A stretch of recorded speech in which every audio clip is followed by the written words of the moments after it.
收看《Go Go 共哈发》，我是敏华，祝大家新年快乐！可以看到新年假期，新年假期，现在呢真的在路上很有过年气氛喽，而且可以看到很多人已经准备好了要过年，也就是呢回家过年。所以像是客运站啦、高铁站啦、台铁站啦、飞机场啦，现在都挤满人了。而且要提醒大家，真的要坐大众运输工具哦，这样子呢才不会在国道上遇到塞查。老梁行村最怕遇到塞查，改搭客运省时又省钱。而纯给假期高雄往返台北的路线，客运业者开出了1351个班次，而且利用游览车来因应，预计再加开至少265个班次，增加将近了20%以上的运能。尖峰时间还会机动性的嘎班，民众等车的时间以不超过20分钟为原则。今年假期国道很容易塞查，鼓励大家呢多搭乘大众运输工具。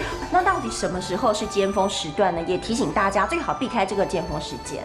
那现在观察预售的情况，看起来小年夜这一天呢，旅客会多一点，所以我们希望说旅客来观察目前网站的这个提供的这个车位啊，随时做机动调整，也应该避开这个小年夜这一天的尖峰。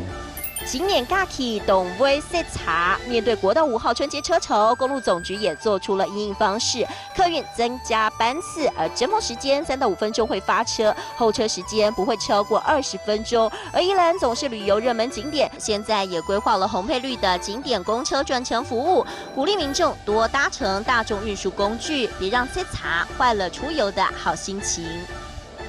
新年快乐，新年恭喜各位观众朋友们！今天呢，我们一起认识了许多新的单字，在这边明珠带大家一起来复习一遍哦。来看到第一个单字呢，就是回家过年，转年，转年。第二个呢，看到就是假期，假期，假期。第三个，我们来学一整句话哦。来看到就是新年假期容易塞车。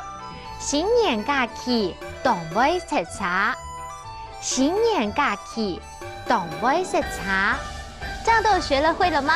在这边再一次祝福大家新年恭喜喽！我们下次见，拜拜。